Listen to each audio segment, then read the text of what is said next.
Bien, regresamos entonces. Estamos con Sandro Venturo, sociólogo y comunicador, con Miguel Palomino, director del Instituto Peruano de Economía, y con Javier Torres, analista político, con quienes vamos a hablar sobre el balance del 2013 y los desafíos del 2014. Sandro, Miguel, Javier, muy buenas noches. Gracias por estar con nosotros. Buenas noches. Bien. Bueno, empecemos. ¿Qué les parece si hacemos un balance desde el punto de vista político? Y tal vez sería mejor si partimos con un balance general. Sandro, ¿cuál es tu opinión un poco del 2013? Yo creo que en este año se le acabó el crédito al gobierno Humala. Han sido los primeros años donde, haciendo o no haciendo, decidiendo o tardando en decidir, ha tenido el favor de la opinión pública. O más precisamente de la gente, de la calle. Esperaban que algo hiciera. Y en la medida en que no era un presidente hablador, grandilocuente como los anteriores, yo creo que la expectativa duró más de lo que estamos acostumbrados, ¿no? A una luna de miel larga, ¿no? Una luna de miel larga. Entonces yo creo que esa es una primera constatación. Y la segunda es que el nivel de deterioro que uno puede ver hoy en el sistema político peruano es inmenso. Claro, uno siempre puede decir, ya tocamos fondo. Y la verdad es que pareciera que tenemos más de 10 años probando ese fondo, ¿no? En este momento el desprestigio no solo de las instituciones públicas, sino de los actores políticos, del oficialismo, de la oposición, de los posibles candidatos. Mi impresión es que hasta quienes están mejor en las encuestas no lucen muy bien. Es una fuente interminable de desastres políticos, ¿no? Y entonces mi impresión es que este es un año donde, como bien dices, se acaba la luna de miel para Humala, pero también los niveles de deterioro del sistema político me parece que están llegando a un punto muy peligroso, más peligroso de lo que hubiéramos visto en los gobiernos anteriores. Correcto. Miguel, cuéntanos un poco cuál es tu apreciación. Bueno, desde el punto de vista económico, efectivamente concuerdo en buena parte desde el punto de vista económico con lo que acaba de decir Sandro. Ha sido un año en que, después de muchas expectativas de las cosas que se van a hacer y los proyectos que se van a lanzar y las inversiones que se van a poner en marcha, las continuas postergaciones, demoras, imposibilidades acabaron afectando las expectativas y la confianza empresarial. Entonces, en términos generales, viste un deterioro importante en la confianza empresarial. Es verdad que se ha recuperado un poco de su punto más bajo y que el nivel absoluto no es malo, pero lo que pasa es que Perú es un país que debería tener pues un nivel muy positivo. Es el país que consistentemente crece más en la región hace una década. Crecemos al doble del mundo, O sea, estar aquí saltando, tenemos ¿no? muchas cosas muy favorables, entonces la confianza empresarial debería ser buena. El que se hubiera caído bastante y que se haya empezado a recuperar recién es problemático, y lo ves específicamente en crecimiento de la inversión privada. La inversión privada, en promedio, los 5 años anteriores al 2013, o sea, del 2008 hasta el 2012, creció más de 11, casi 12% al año en promedio. Y este año 2013 va a crecer solamente como 5 o algo por el estilo. Y ahorita está en el más de un 2%, ¿no? Ya, el tercer trimestre, que fue el más malo, está en 2% de crecimiento. Esa cifra en Perú es muy mala. El 2009, puntualmente, por la crisis mundial, sí hubo unos trimestres malos. Pero es una cifra muy mala porque no está viendo ese mismo tema, ¿no? Entonces había un deterioro grande y eso es lo que ha marcado el ritmo. Y la figura más importante ahorita es si estamos comenzando a darle vuelta desde el punto de vista económico, esto no, y daría la impresión de que sí, parece que está comenzando a salirse del fondo. Cuán rápido sea esto, si realmente eso significa que recupera todas las oportunidades, es otro tema, pero sí pareciera que ya se está comenzando a salir del fondo. Ojalá. Javier, si uno mira el nivel de aprobación, tengo el último Pulso Perú conmigo, entre enero del 2012 y abril del 2013, durante esos, como dice Sandro, casi primeros 2 años, el nivel de aprobación se mantuvo siempre por encima del 43, 45%, incluso rozó el 60%. Pero desde abril hemos visto una caída que no ha parado y hoy día se encuentra en 31%. Tuvo una pequeña recuperación en noviembre que ya se perdió en diciembre. ¿Esto de alguna manera estaría corroborando esta sensación que tienen tanto Sandro como Miguel? Yo entraría por otro lado, ¿no? O sea, me parece que lo que se ha planteado ha ocurrido, pero recordemos qué cosa pasó en abril. Y en abril, Alan García tuvo que presentarse por primera vez ante la megacomisión. El 3 de abril, creo. Entonces, después de Semana Santa.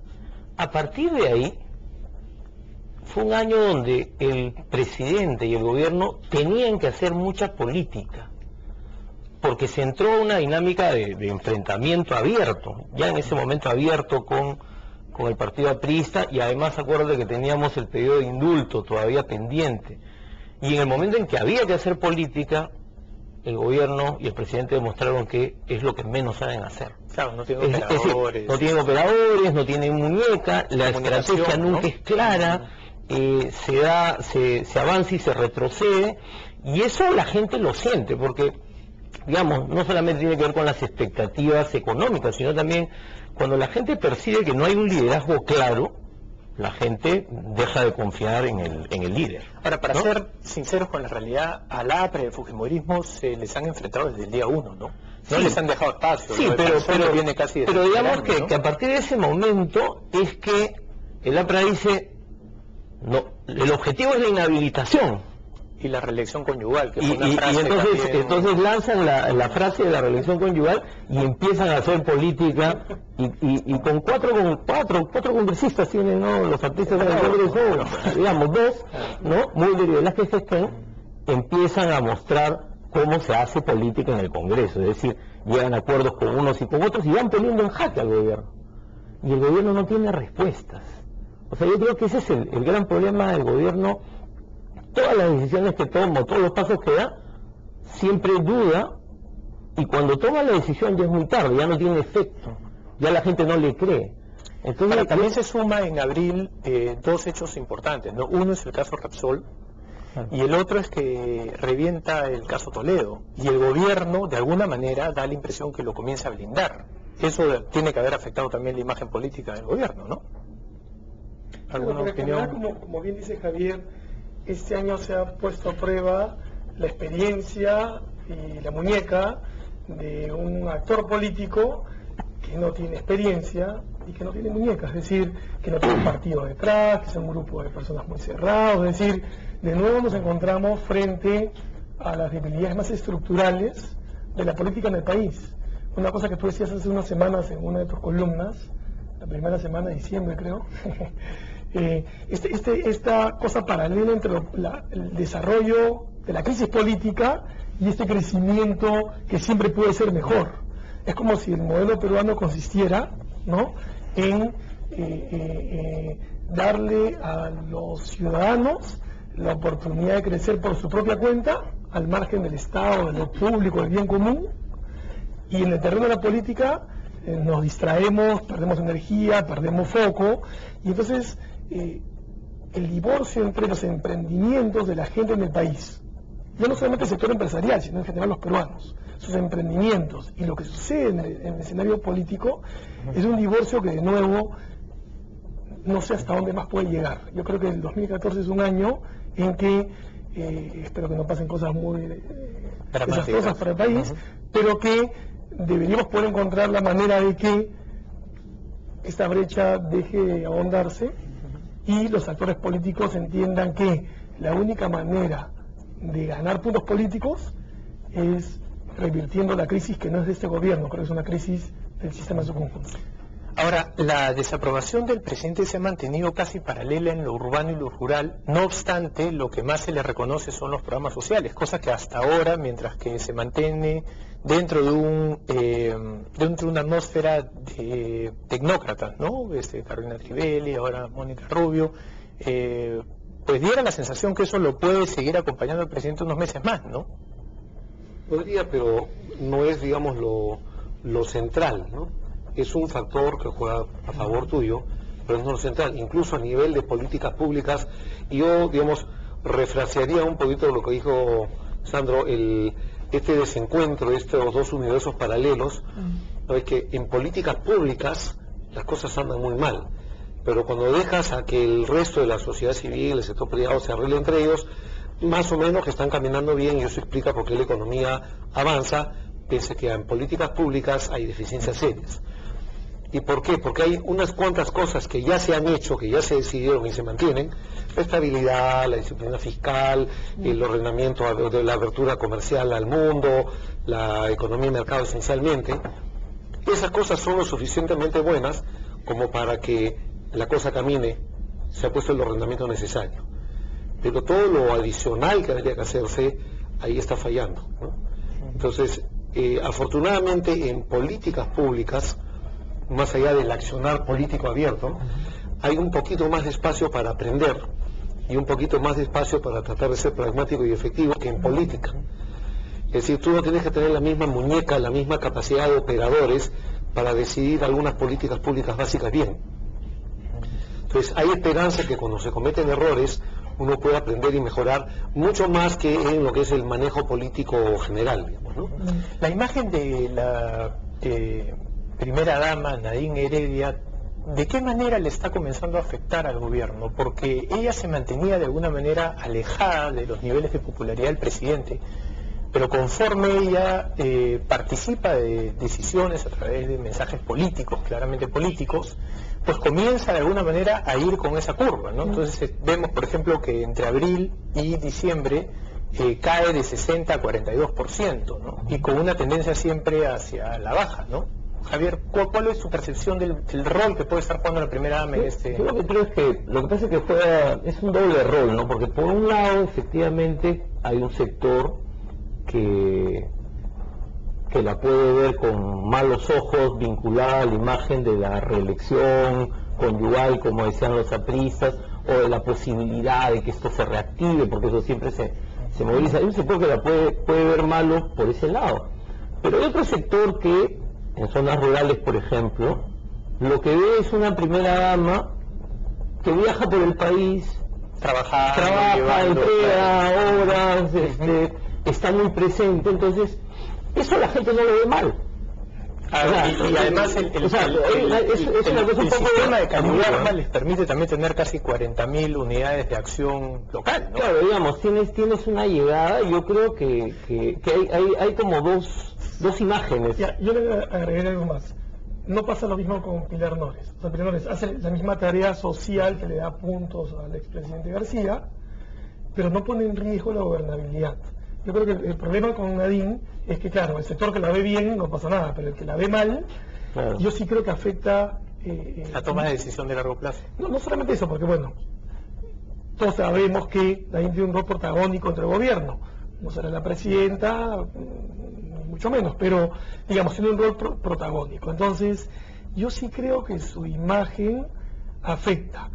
En lo positivo, como dice Javier, porque le da puntos al gobierno. Pero ahora que el gobierno está de capa caída, me da la impresión que se convierten en otro punto de debilidad para una institución como es el Ejecutivo, que se ve tan precaria como cualquier otra, ¿no? Lo que pasa es que lo que afecta es el principio de autoridad del presidente. Y en el Perú somos hiperpresidencialistas. Entonces esta imagen de la pareja gobernando no es algo que le guste a la gente. La imagen de la pareja acompañando, sí. ¿Por qué crees que el presidente en noviembre hizo esa frase de nosotros gobernamos en familia, sabiendo que la gente que discute política, que tampoco somos tantos, no somos más de 5 o 6% de la población los que estamos pues politizados en el sentido de estar todo el tiempo analizando y discutiendo y conversando, ¿no? ¿Por qué crees que lo hizo? ¿Fue para resaltar esa imagen a sabiendas que eso le iba a generar un problema? No, ¿O como para llamar a problemas? Yo creo que se le fue, se fue de boca. Muy desabrupto. O sea, porque más o menos estaba controlado el tema. Digamos, o se fue de boca, y no es la primera que le pasa, ¿no? Que dice más de lo que debe decir, o lo dice mal, o calculó que la familia es un valor apreciado en la población y eso le podía dar puntos, ¿no? Yo creo que es una demostración más de la falta de tacto y de táctica política de un gobierno inexperto, como lo venimos hablando hace unos minutos, ¿no? Bueno, vamos a nosotros a hacer nuestra primera pausa y estamos regresando en unos minutos.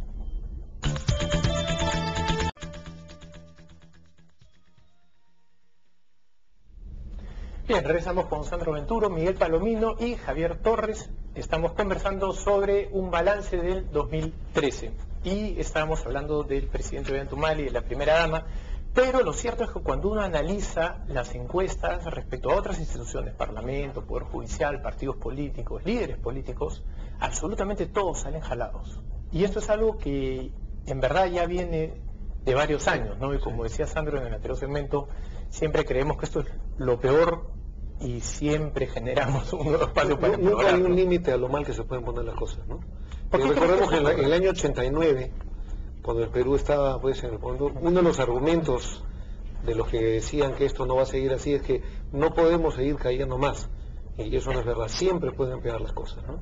Bueno, no miremos el fútbol y la educación, ¿no? Así es. ¿Cuál sería tu lectura sobre eso, Sandro? ¿Hasta dónde crees que el desprestigio de lo político se puede mantener alejado pues de un descalabro de lo económico o de una llamada de atención en lo social, que la población peruana comience a reaccionar y entonces por cualquier cosa comiencen a haber manifestaciones masivas? Lo hemos visto en el Medio Oriente, lo hemos visto en Brasil. Claro, lo que pasa es que lo del Medio Oriente, lo de Brasil es tan distinto al Perú, ¿no?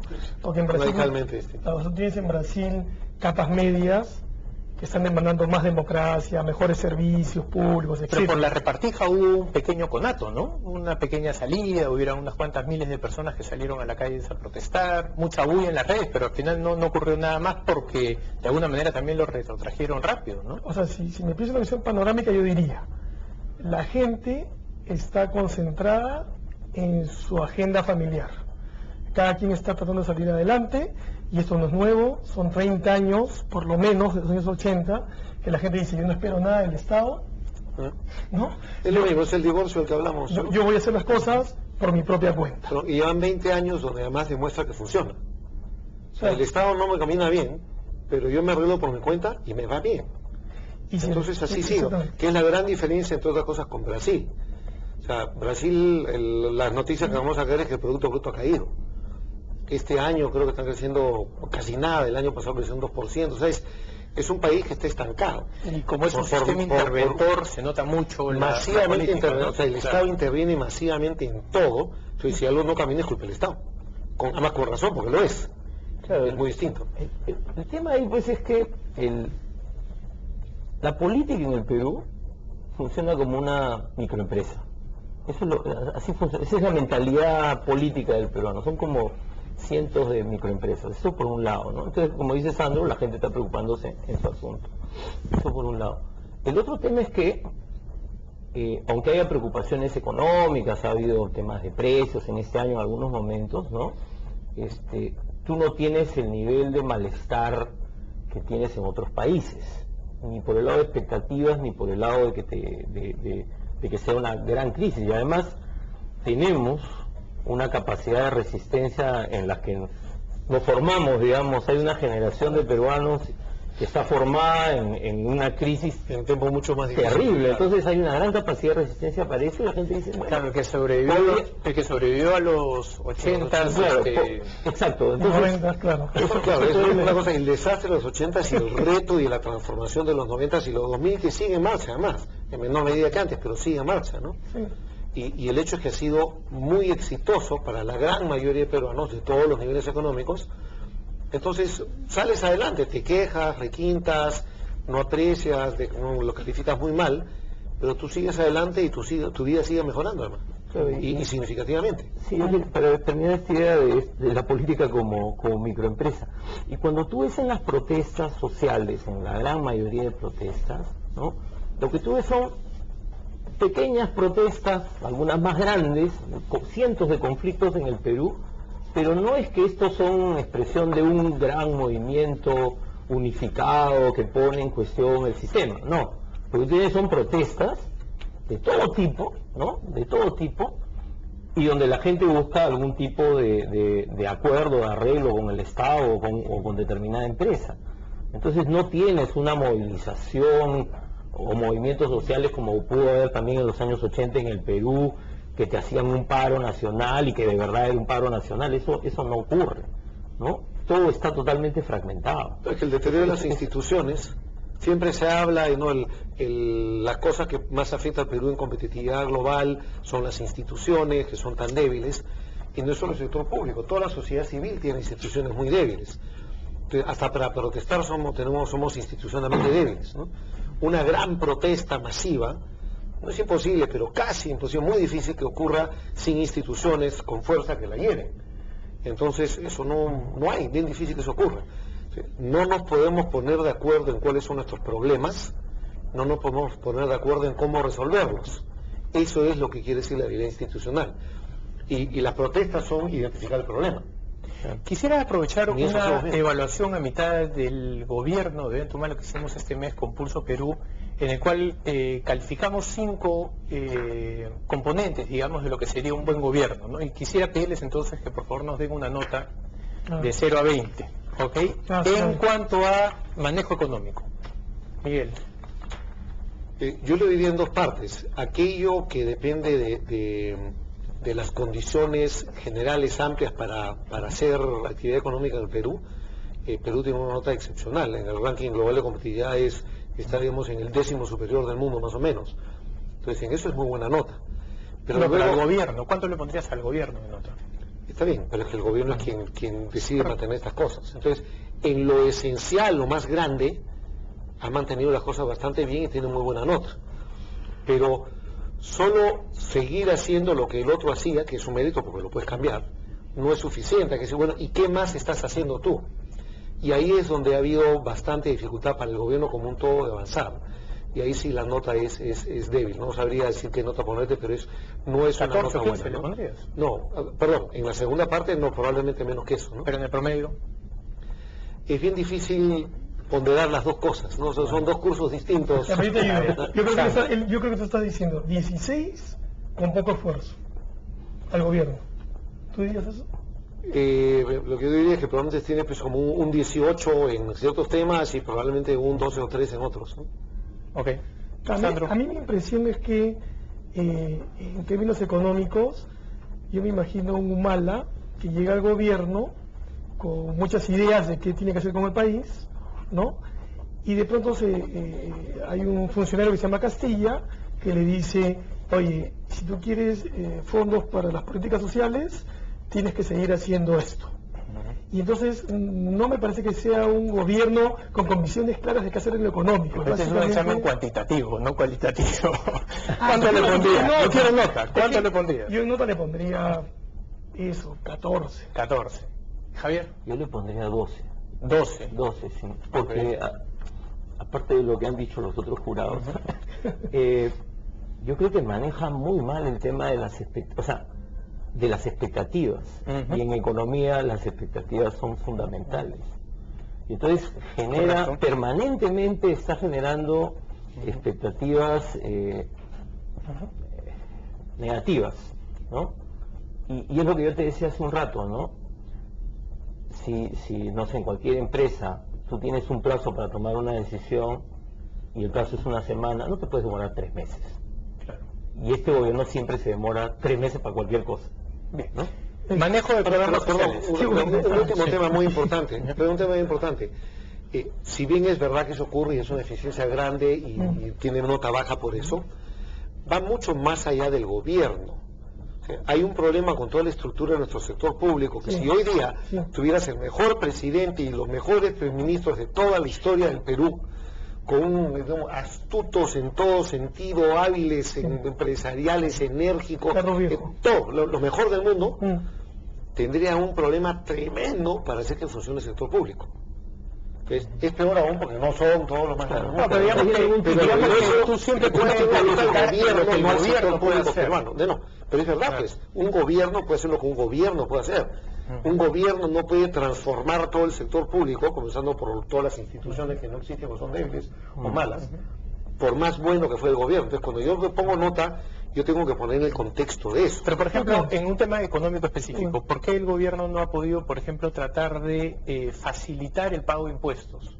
Hacer más sencilla la escala tributaria y, por lo tanto, más fácil el papeleo, todo lo que es la parte regulatoria, burocrática, y de esa manera aliviarse un poco la carga de trabajo y, por otro lado, probablemente recaudar más impuestos. Bueno, o sea, estoy seguro que lo podría haber hecho mejor. y yo no soy ningún experto tributario, ni en técnicas tributarias, ni nada por el estilo. Pero si tú miras el Doing Business, que es el ranking de cómo está Perú en términos de la dificultad, las complicaciones de pagar impuestos, hemos mejorado como tremendamente en los últimos años, e incluso este último año, donde no hemos hecho nada, y más bien el mérito es que el resto del mundo ha empeorado, Perú ha ganado 3 puestos. Entonces, me ha fascinado el ejemplo de Paraguay, que tiene 3 impuestos, los 3 de 10% y se acabó. sí, pero no es Paraguay, ¿no? Bueno, pero El punto es, estoy seguro que se puede hacer mucho mejor. Y esta cosa, por ejemplo, de agarrar que la SUNAT, el gobierno, que la SUNAT determine que los peruanos le van a hacer que las empresas le van a hacer la chamba a la SUNAT, y van a tener todas las responsabilidades y todos los costos, porque a mí me da la gana y no, aguántate, está mal. Pero a la larga no es que funcione tan mal el sistema tributario del Perú. Nota en manejo de programas sociales. ¿Qué nota le pondrían? Javier. Qué difícil. Yo le pondría 13. Le voy a decir por qué. Creo que Caliwarma, que es el gran programa, digamos, es una gran idea, ¿no? Pero que tiene enormes limitaciones para su implementación, ¿no? Y entonces creo que el gobierno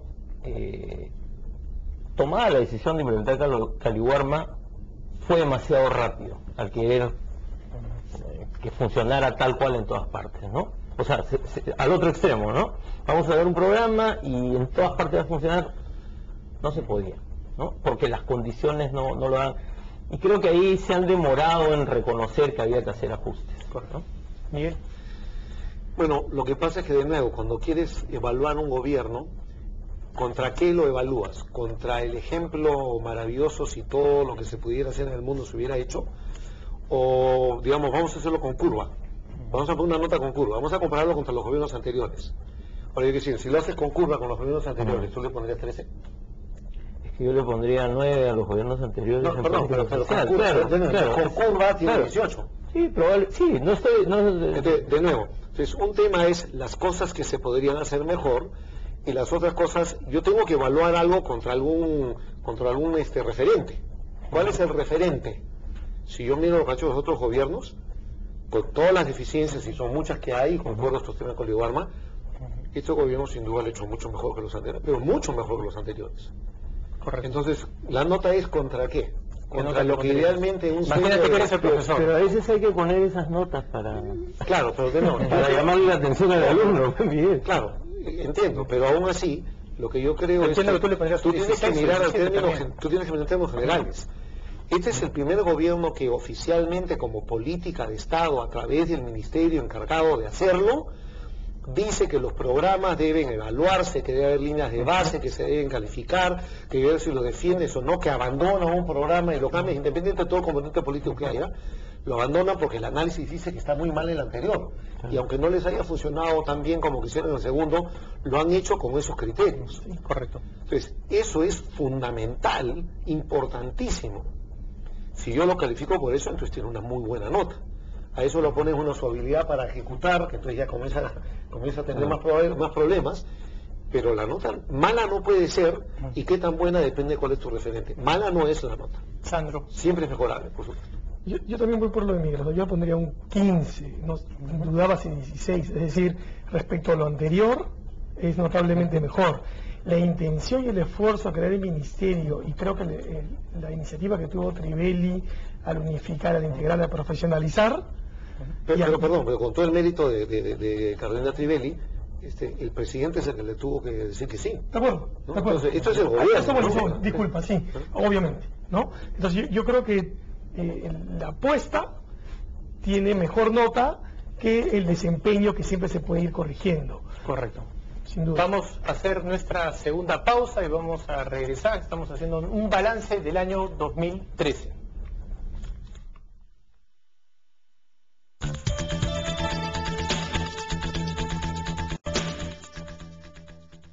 Bien, regresamos, estamos conversando con Sandro Venturo, Miguel Palomino y Javier Torres. Estamos haciendo un balance del 2013 y nos habíamos quedado en manejo económico del país, manejo de los programas sociales, y ahora les quiero preguntar qué nota le pondrían al gobierno en acciones de democracia y transparencia.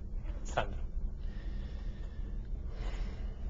Yo creo que el candidato hizo un gran esfuerzo en articular sectores más amplios, en tener una agenda más moderada, o sea, transitó de una izquierda chavista a un centro izquierda más integrador. Ese me parece que tiene mucha más alta nota que un presidente que en el camino se ha abierto frentes con la oposición, se ha peleado en momentos que estaba débil. O sea, de verdad, ahí sí yo le pondría 10 de nota, 10. En la esperanza que en el siguiente examen Mejor. mejore y recupere. Muy bien. Miguel. Bueno, si nuestro problema más grande es institucionalidad, y eso es cierto también en todo lo que sea democracia, y la transparencia es un componente fundamental para la institucionalidad, sí, yo también creo que ahí no es una cosa en que se ha avanzado muy fuertemente, ¿no? Yo no diría que en general las instituciones son ahora más fuertes de lo que eran, y arrancaron de un nivel tan malo que no habría sido difícil. Pero fortalecerlos a este mayor gobierno, a nivel. diferencia, por ejemplo, del anterior, ha tenido ya bastantes denuncias de uso político de las instituciones de inteligencia, ¿no? Las tuvo claramente Fernando Rospigliosi a mediados de año, denunciando a la INI como un aparato de persecución de ciertas personas que no eran... Y con el caso López Meneses comenzaron a aflorar también un poco de esas cosas, ¿no? O sea, sí han habido ciertas señales, digamos, dentro de esas variables, ¿no? Perdón, sí, pero digamos, está yendo en una dirección muy distinta de lo que yo estaba diciendo. Yo preguntaba por democracia y transparencia. Por eso, entonces les digo, desde el punto de vista que lo más importante para avanzar en ese sentido es comenzar por fortalecer las instituciones. Yo no veo que hayan hecho un muy buen trabajo en fortalecer las instituciones y arrancando un nivel tan bajo que no haya sido difícil, ¿no? Todo es relativo. Están tan malas instituciones que con un poquito de esfuerzo las debería haber podido mejorar, aunque sea algo. Y yo no siento que haya habido una mejora ¿Te siento un 10 más o institucional. menos como Sandro? Sí, pobre, ¿no? Yo no creo que esté ni aprobado, ¿no? Javier. Yo creo que con 12, ¿no? Porque efectivamente... Ah, sí, al revés. Sí, voy a decir por qué. Uno es porque el no indulto a Fujimori, respetando las sentencias, la sentencia que se le dio, o sea, Refuerza la le sube el promedio. Ujú. El trabajo de la Procuraduría Anticorrupción, que me sorprende que hasta ahora se mantenga, también ha cometido errores gravísimos, el intento de controlar el Tribunal Constitucional. Entonces, claro, tú puedes tener un 18 acá y un 0,2 y ponderas y de repente quedas en 10. Pero creo que al final, hasta el momento, ha respetado la Constitución. Y el gran temor que tenían muchos era que no la iba a respetar, ¿no? Y incluso la declaración sobre el tema de la reelección, ¿no? También yo creo que es algo importante. O sea, No, pero perdón, o sea, concuerdo absolutamente que es sumamente importante y que mucha gente tiene una preocupación sobre eso y el que se haya respetado, todo eso está excelente. Pero no, todo es relativo. O sea, yo no le puedo poner buena nota al presidente porque respeta la Constitución. Claro, porque respeta O las sea, reglas. eso es lo primero que tiene que hacer. O sea, Bueno, obviamente pero- tendría 0,2 si no lo hiciera, aunque sea en algunas cosas. Pero- Lo que pasa es que yo creo que Javier pensaba que iba a faltar a todas las reglas. Hay un curso que se llama el curso de conducta hasta ahora en el colegio y te pueden poner 20 si es que respetas todas las reglas y si no las respetas te jalarán o te pondrán 12 o 11. No, pero estamos hablando de la democracia ahorita. Por eso, pero estamos hablando de las reglas de juego. O Bueno, sea, pero de alguna manera los tres tienen un promedio parecido, claro, en 11, ¿no? para la Entre los cantidad, 10 y claro. los 12 seguimos O sea, en un rango bastante... o sea, para las Nosotros en distintos, sospechas sí. que generaba, para las sospechas que generaba, para la preocupación que generó, ¿no? Por el momento, eso puede cambiar, pero por el momento, Correcto. hay En que seguridad, alentarlo que se mantenga. en seguridad y lucha ¿Contra qué el pones la narcotráfico. nota así el punto de honor? Yo creo que en el tema de seguridad ahí está jalado el gobierno, ¿no? No son percepciones, ¿verdad? Hay percepciones, pero también hay realidades. Y mira, este gobierno le dio un golpe duro al Sendero del Bra a mitad de año, ¿no? Cuando cayó Alip y compañía. O sea, pero en general... Pero Trujillo es tierra de nadie, ¿no? En No, general, o sea, tú ves Tierra que la violencia cotidiana es enorme, sigue creciendo. Como tú dices, no es solo en Lima, la encuentras ahí donde ha habido crecimiento, ahí cada vez hay más violencia, y en las zonas donde reina la economía ilegal, ahí no hay ninguna seguridad ciudadana ni ¿Cuánto le derechos pondrías? humanos para nadie. ¿07, 08? 6 le pondría. 06. Sí. Miguel. Yo creo que es mucho más importante el tema de la criminalidad, del respeto a la ley en general, que los temas específicos de terrorismo. Son importantes, pero la verdad, hoy en día, en las situaciones en las que estamos, las posibilidades que tiene, todos los temas de seguridad ciudadana son bastante más importantes. Y además estamos, de nuevo, todo es en relación a qué. Estamos en un contexto social y económico en que no debería haber ningún motivo para que haya un deterioro en las condiciones de seguridad ciudadana. Es más, estás en una situación en que en teoría deberías tener el viento a favor para hacer algo. Entonces, cuando no lo has hecho y tienes el viento a favor, yo creo que ahí también estás muy mal, y efectivamente no son percepciones, la cosa anda muy mal, y de nuevo, yo me focalizo mucho más en seguridad ciudadana que en los temas del BRAE, sobre los cuales además lamentablemente no tenemos suficiente información para juzgar. ¿Tú también pondrías entonces un... Yo lo diría jalado también, ¿no? Ok. No 806, pero jalado, ¿no? 10, 9, no sé. Sí, yo también lo jalaría. Y digamos, mirando el conjunto, no has visto en este gobierno, en los 3 años, ni siquiera en este último, una clara vocación por tomar el tema de defensa y de seguridad interna en todos sus aspectos con liderazgo. Y esto es más grave para ese gobierno, porque uno de los activos de Humala al ganar las elecciones era ese. La gente decía, lo dijo bien la entrenadora del vóley, ¿no? Natalia Málaga, ¿no? Dijo, oye, hermano, es un cachaco, yo pensé que ibas a poner orden, ¿no? Entonces, más allá de esa alusión, yo creo que eso es lo que la gente siente. Y yo siento lo mismo. ¿Cuánto le pondrías? Igual, un 8, un 6. Bien, llegamos a la última pregunta. Lucha contra la corrupción. Javier. Bueno, algo hablé ya en el tema, yo lo vinculé al tema de la democracia, ¿no? Pero en general tú no sientes, salvo en la mirada hacia atrás, ¿no?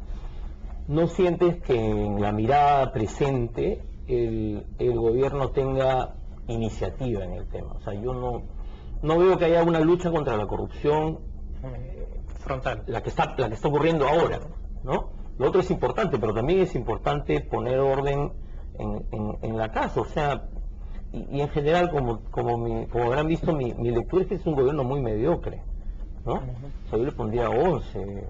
En lucha contra la corrupción. Sí. Miguel. Sí, ciertamente jalado no está, porque no es un gobierno que se caracterice por la corrupción ni por la debilidad ante la corrupción, pero tampoco ves el liderazgo, la focalización, el orden para trabajarlo. Entonces, no sé, aprobado, pero con una nota baja, no sé qué decirte, 13 o 12. Sí, yo 10.5 para que apruebe jalado. Es decir, me parece que tampoco ha habido, no se ha puesto en la agenda el tema. Uno no puede listar medidas claras desde los sectores respectivos para afrontarla.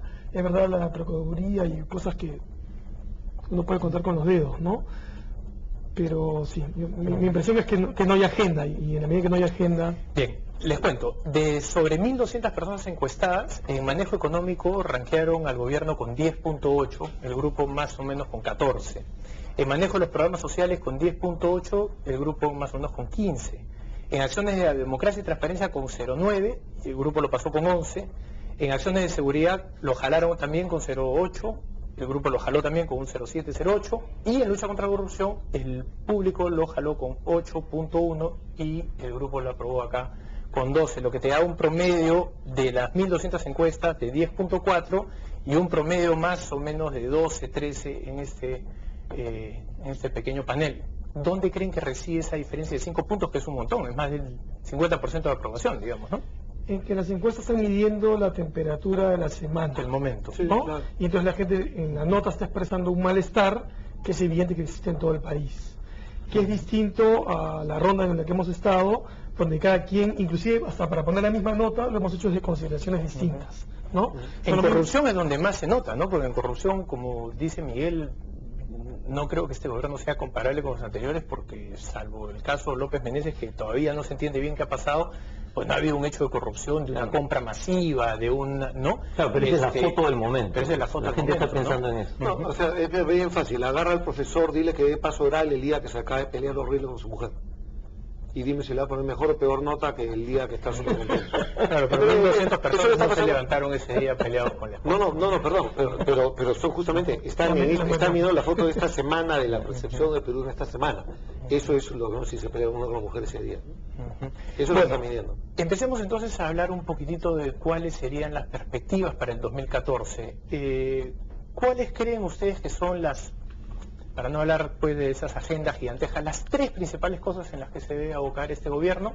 Y en el próximo segmento las analizamos con profundidad. ¿Cuáles son esas tres cosas que tú crees que este gobierno debería trabajar? Mi impresión es que en general los actores están haciendo sus propios cálculos políticos con miras a las elecciones, Ujú. tanto municipales y regionales como las nacionales, que siguen a continuación, ¿no? Ujú. Y en esa medida las elecciones municipales y regionales son una especie de prueba, tanto en las regiones como en Lima, de cómo se están ubicando las fuerzas políticas, ¿no?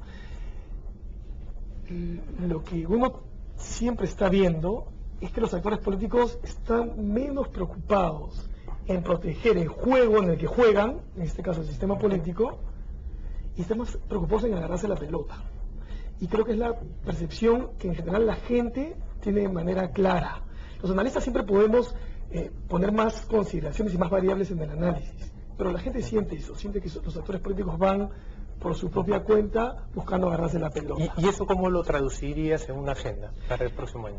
En que me da la impresión que la polarización va a continuar en este verano, ¿no? Que el verano siempre el sol nos calma un poco, pero en general siento que la polarización va a continuar y algún evento trascendente va a tener que suceder para que se sienta que estamos tocando fondo y las fuerzas, en vez de jugar a la polarización, jueguen a reagruparse en función a ideas de lo que tiene que hacer. ¿Tú dirías en el que país. trabajar en una agenda consensuada sería un primer paso? Pero creo que eso solamente puede suceder si revienta una gran crisis. Ok. Mientras el escenario siga como está ahora, me da la impresión que cada quien va a estar buscando sacar más tickets para la barra brava, ¿no? Correcto. Miguel. Yo soy bien práctico con esto. El problema más grande del Perú son las instituciones, entonces la primera tarea es fortalecer las instituciones. Yo claramente, en todo lo que puedas. Y eso es transversal, afecta a todo el Perú. Claro, porque Y hay mil formas de hacerlo. El gobierno puede hacer un montón a favor de eso. Este gobierno tan debilitado, ¿tú crees que tiene fuerza para hacer eso? Por supuesto. Claro, Toledo empezó Al el final, es el PLC casi terminando su tienes un gobierno. montón de fuerza. No tienes toda la fuerza que podrías haber tenido, que sería el que tuvieras, pero él es el Siempre ejecutivo, se por puede supuesto pensar, que tiene esa habilidad para hacer un montón para fortalecer ¿Y instituciones. cuál sería un equivalente al TLC para este año? Lo que es que lo puedes hacer 150 políticas pequeñitas, todas las cuales contribuyen a fortalecer las instituciones, o pensar en un gran ejemplo. Yo prefiero decir, oye, abócate a fortalecer. Cada decisión que tomes, respecto a casi cualquier cosa, en cualquier sector, es, ¿esto fortalece o no fortalece la institución? Eso debe ser una Poder gran judicial, por prueba, ejemplo, digamos, eso ¿no? puede ser una mega Por supuesto. decisión, Entonces, ¿no? el primer tema es fortalecer instituciones, en todo aquello en que puedes hacerlo. Y lo puedes hacer desde chiquitito hasta grande, entonces no hay que, o lo lograste o no lo lograste, tienes miles de decisiones en el año para fortalecerlas. El segundo tema es quitar, o sea, es realmente importante, no es una propaganda, o no suena bonito, o no es una agenda privada, realmente evitar o reducir los obstáculos que el sector público representa para la actividad económica en general. Correcto.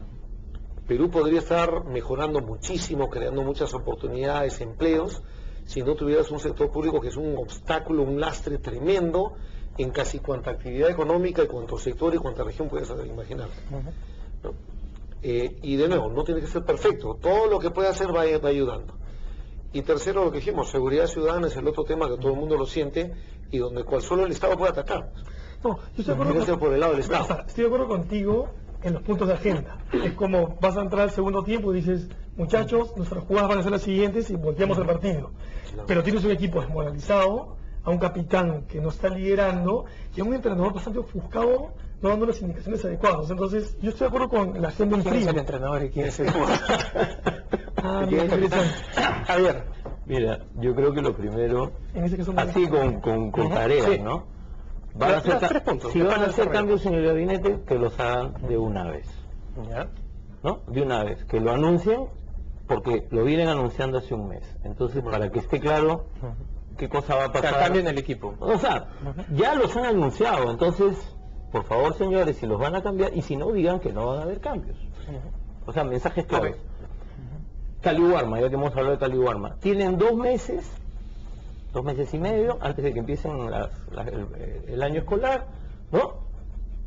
Ordenen el programa, ajusten todo lo que tienen que hacer. Entonces estoy pidiendo así tareas específicas, ¿no?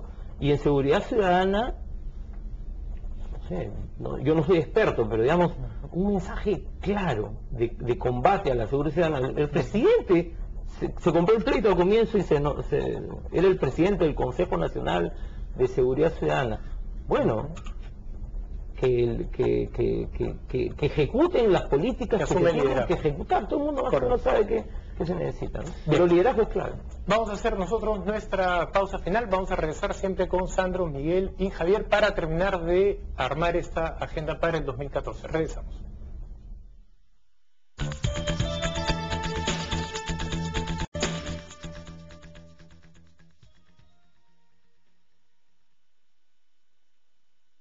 Palomino y Javier Torres hemos hecho un balance y vamos a hacer ahora un poco más de agenda para el 2014. Miguel partió sugiriendo cambios en las instituciones y eso es algo que uno puede ver transversalmente. Fortalecimiento. Y sí, claro, y sobre todo eso es una queja que va más allá de profesiones. Esto es una queja de economistas, abogados, ingenieros, de cualquier persona incluso que sea, ¿no?, formal, informal. Y tampoco es algo que está sujeto a una sola institución, no es un tema de poder judicial, no es un tema de poder judicial, de partidos políticos, de manejo del gobierno, de burocracia. Y la pregunta es ¿por dónde empezar? Porque esto es algo que se escucha mucho, hay que mejorar las instituciones, pero ¿por dónde empezamos? ¿Cómo podríamos definir 2 o 3 cosas específicas para comenzar a jalar la pita, para hacer una agenda de mejora institucional durante el 2014? Es que yo estoy pensando así. Yo creo que el cambio, las mejoras institucionales son programáticas, son cruciales y un país no va a avanzar y lo que estamos creciendo no se va a sostener si no hay esas reformas. Comparto con la mesa. Pero si el gobierno no llega al final de su periodo, no hay nada que hacer. No va a llegar, pues, o sea... Pero ¿cómo va a llegar? ¿Pero eso está para ti en discusión? De si llega o llega no 2016. llega, Mira, pues, o sea, García... Esa discusión ya no hay que tenerla. Toledo estuvo en un dígito y nunca peligró la democracia, ¿no? No, yo sé, Perdón, yo sé. pero se decía, y eso era lo más malo para la democracia, que gente estuviera hablando cosas como que no debería estar. Claro, Miguel, pero Eso era lo que era malo para la cuando digo democracia. no llegue no quiero decir que los vayan a vacar, solamente quiero decir que Que llega muy débil. tan débil que no puede hacer nada. Pero y otro espacio, por ejemplo, el Acuerdo Nacional. O crear un nuevo foro de análisis de mejoras institucionales. El premier anterior, con estas visitas a la oposición, intentó generar un espacio de articulación de acuerdo con los grupos políticos, pero que era claramente retórico. Por supuesto. Ya. Entonces, yo sí creo que el gobierno necesita oxígeno para poder tener iniciativas más audaces, que es lo que el país necesita. Finalmente nos interesa el país, no el gobierno, ¿no? Entonces, si el gobierno tuviera medidas claras, y como decía Javier, en términos de seguridad, de políticas sociales y capacidad de salir de la polarización, gana oxígeno para las cosas de fondo que tenemos que discutir, supongo, al final de este bloque. Pero si no gana oxígeno... No, reducir la polarización es fundamental para fortalecer las instituciones, para comenzar, que no se pelee todo por las puras, no tiene ningún sentido, ¿no? Que concuerdo. Pero también, o sea, concuerdo plenamente con lo que has dicho. Ya. Sin embargo, para agregar algo es, aun si tú no tienes el espacio para hacer las grandes transformaciones que el Perú necesita, Sí. tú tienes, bueno, entonces haré un montón de cosas chiquititas que no son las fundamentales, pero son las que puedo hacer. Entonces, tu agenda debería de basarse un poco en qué es lo que yo puedo hacer, y siempre hay cosas que puedes hacer. Hay una infinidad de pequeñas decisiones que a nivel ejecutivo se toman, y todas esas tienen algún impacto. Si tienes mucha fuerza política, puedes hacer decisiones muy grandes. Bueno, si no, haz un montón de pequeñas, pues, ¿no? Javier, siempre puedes fortalecer. ¿tú crees que tenemos que esperar, como dice de alguna manera Sandro, tenemos que esperar a que la clase política esté preparada, o la sociedad civil, la academia, digamos, pueden generar un espacio donde se discutan cómo se deben de mejorar y presentarlo pues como una propuesta ciudadana o algo parecido? Lo que pasa es que yo creo que hay muchas propuestas, han habido muchos espacios, pero Lo que yo creo es que yo sí coincido con Miguel en algo, o sea, se tienen que empezar a implementar ciertas cosas. Traigo a la mesa la ley del servicio civil. ¿En qué está? ¿Quién sabe en qué está? ¿Se está avanzando? ¿No se está avanzando? Eso es fundamental. Claro. Pero desapareció el tema de la agenda, ¿no? O sea, creo que el gobierno tiene que ponerse, o sea, definir su agenda y salir con esa agenda. Exactamente. Y entonces cambias la lógica de polarización. Se puede seguir peleando en el Congreso con el APRA, los fujimoristas, Toledo, pasársela todo el próximo año peleando. Pero si sale con una agenda distinta y empieza a decir, vamos a hacer esto y empieza a cumplirlo, cambias el escenario. Lo primero que hay que hacer entonces es ubicar quién es el director técnico para usar la metáfora. Sí, es Bien. verdad. Les agradezco muchísimo a los tres la visita. Creo que ha sido un balance bien interesante y aunque la agenda no ha sido de lo más larga, también vemos que está de alguna manera supeditado a los actores que están en el gobierno, ¿no? Bueno, y al entorno. Económicamente el 2013 ha sido un año con algunas dificultades, sobre todo con el entorno internacional y no solo el autodaño que nos hemos hecho. El 2014 probablemente sea un año bastante mejor y un año donde la situación económica tienda a mejorar por sí misma, es también un año donde las cosas pueden cambiar hasta políticamente. Ojalá lo utilicen bien. Les agradezco una vez más su presencia en el programa. Bien, Gracias. gracias. Bien, vamos nosotros a una pausa final y regresamos.